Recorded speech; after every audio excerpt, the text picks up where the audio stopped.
All right, it's time to talk about suspensions. I put this video off long enough. I wanted to get all the facts before I discussed this situation, this unfortunate situation that has two new Bills players to miss the first 6 games of the season. Let's start off with the facts. Mike Hoecht and Larry Ogunjobi, two very big additions to the Bills' defensive line. Two moves I was very excited about when they happened. Both guys banned 6 games for taking performance-enhancing drugs in the offseason.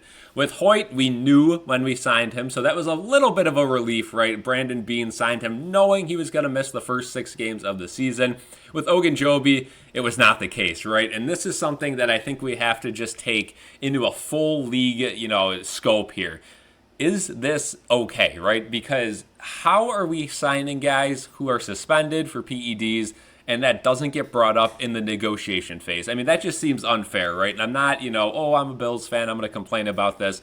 But you have GM spending, very valuable cap money, right? Like the Bills in specific here, the Bills had to make so many different contract adjustments. They had to cut Von Miller to bring in more defensive line help. And both of these guys are going to miss the first 6 games. I mean, that is just tough to hear, especially when one of the players you didn't even know until after you signed him, right? It's too late. So I think the NFL, first things first, the NFL has to fix that. The NFL has to make sure that these players get tested and any suspensions get noted before free agency even begins, because that's an absolute joke, right? The NFL is the biggest league right now in the United States, potentially in the world, sports league, and there's no reason that teams should not know about suspensions before signing guys. There has to be tests done. Again, both players gave the excuse of, I was taking a substance that I didn't know it had traces of this or that. And again, you could choose to believe that or not believe it. I saw Hoyt's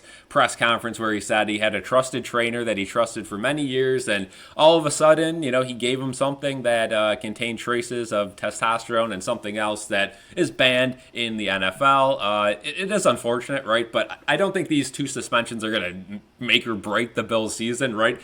In all honesty, it might be actually better for the team to keep two defensive line parts healthy until the mid-season point and then, have them go full bore, right? We see fatigue set in a lot with the Bills the last couple of years, especially on that defensive line that is always rotating and changing in, and they still seem like they get pretty tired towards the end of the season. So maybe this is a blessing in disguise. Maybe we'll see guys like Jordan Phillips, Shaq Lawson back with the team to fill these first 6 games. You never know, but it is unfortunate, and especially with Ogunjobi, a guy who brought, big size to that middle to help the run game, help the pass rush, because the Bills have been undersized for a couple seasons now up the middle. Of course, Puna Ford didn't work out. Linval Joseph worked out, but, he's getting older as well. So they've tried, kind of these stop holds there in the middle of that defensive line. But I was really excited for Ogunjobi, and we're going to have to wait quite a few weeks into the season to even see him touch the field. Same thing with Hoyt, again, a hometown boy, just a little bit north of Buffalo in Canada. So again, this is an unfortunate event that happened. I think Brandon Beane, I think he understands that, we're cool with it at this point, but I think I'm more upset with the league to allow this to happen, and for one of those players not even to make that a talking point during negotiations. It should be illegal and should be validated for a void of that contract. So let me know what you guys think in the comment section below about this issue. It's just one thing after another, right? It never ends with this Bills team. They get better, and then something like this happens every season. We had the Matt Araiza thing a couple seasons ago that kind of derailed the franchise.